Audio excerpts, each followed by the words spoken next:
Well, this weekend was Father's Day, of course, and the Jack Brewer Foundation is putting work together to eradicate fatherlessness and combat the lasting effects that it has on kids. This is the Heroes Second Chance Fatherhood Initiative. It works with kids in jails and prisons to offer incarcerated men the support they need to overcome the trauma that is caused and also break the cycle that comes from growing up in a fatherless home. The program teaches these incarcerated men self-governance, productivity, management etiquette. Some even get their GED and other important life skills that help prepare them for life outside of prison. The goal here, of course, is making families whole and breaking the cycle of recidivism as well. Ivan Blanco is a member of the Jack Brewer Foundation. He joins us now, and we're going to get Jack with us in just a second. But Ivan, while we wait for Jack, great to talk to you as well. And you've been through this program. You work with Jack. You and I have volunteered together. And a lot of our audience might be surprised to hear me talking about incarcerated men in this way, but this is something I care passionately about because of Jack and because of people like you, quite frankly. Tell us a little bit about your story and how you were affected by growing up in a fatherless home.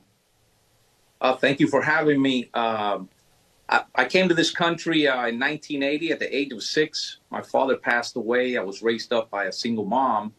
And by the age of 15, I was incarcerated, went to prison, went back to prison again. I met Jack at South Bay Correctional Institution, and that was a turning point. A man of God, so passionate about restoring the father and the children back together. And it's just, I mean, you know, Jack, I could go on and on just talking about this individual. What a great man of God. Jack inspires all of us, and he's here with us now. And I'm glad to have Jack here with us. And we've talked so much, Jack, in the past about the cycle of fatherlessness and how it contributes to the ills of society. And you are working hard to break that cycle. I know you've worked hard both on the state and the federal level to do that. One of the things, Jack, that you have opened my eyes to is that when someone goes to prison for something that they did, oftentimes their kids are victims in this. The kids did nothing wrong, but they're separated from their fathers, and that causes more problems.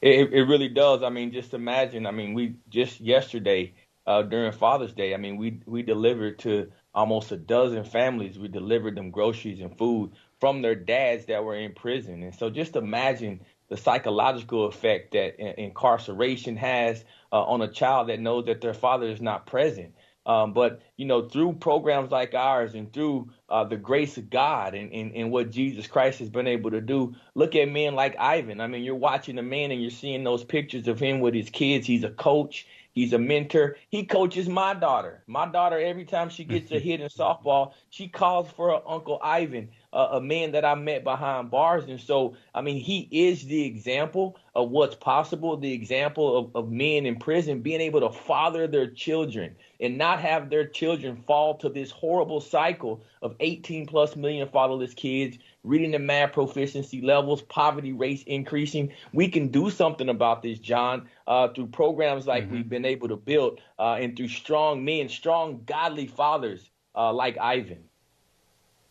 And one of the tragic things about this is, and I've talked to some of the inmates too, and you hear this shame in their voices when they go away to prison. They feel like they have to cut themselves off from their families because they're embarrassed or ashamed or they're remorseful about their situation. They feel oftentimes ostracized from their own families.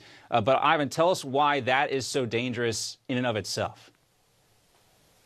Well, you know, we have these guys who have been outcast by society, who are made to believe that they're nobody because they don't know their identity in Christ. But that's where the Jack Brewer Foundation and the Second Chance Fatherhood Initiative program comes in.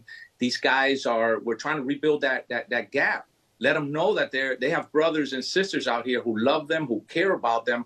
And we're doing it. You know, we're following the program that Jack has put in place. And it works. I'm proof.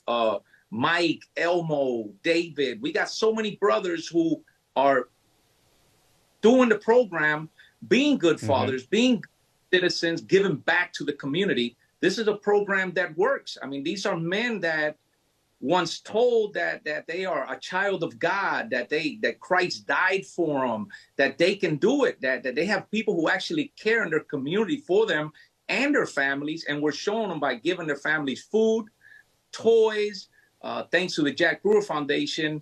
It's inspiring, and these men are believing in the program. They're coming home, and we have so many success stories out here with the Jack Brewer Foundation. It keeps them from going back to prison, and that's what's important. It keeps their kids from getting in that same cycle of growing up without a dad and then resorting to crime, and the hopelessness, too, that comes from growing up without a father. But it's great to spend some time with both of you. I can't wait to see you in person again and do some more volunteering. And I too, would gladly leave my daughters with Ivan, the character, and Elmo, too. I would do it with Elmo, too, and everybody else. It's great to see you both, Jack and Ivan. Thank you. Jack, real quick, 10 seconds. Yes. Where should people go to find out more about the Jack Brewer Foundation and this initiative?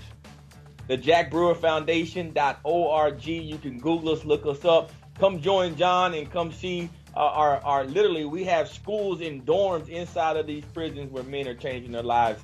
John's seen it firsthand. And that's right. And we thank you. And we thank God for Newsmax. It's about redemption and believing that's still possible for a lot of people out there. All right, guys, great to see you both.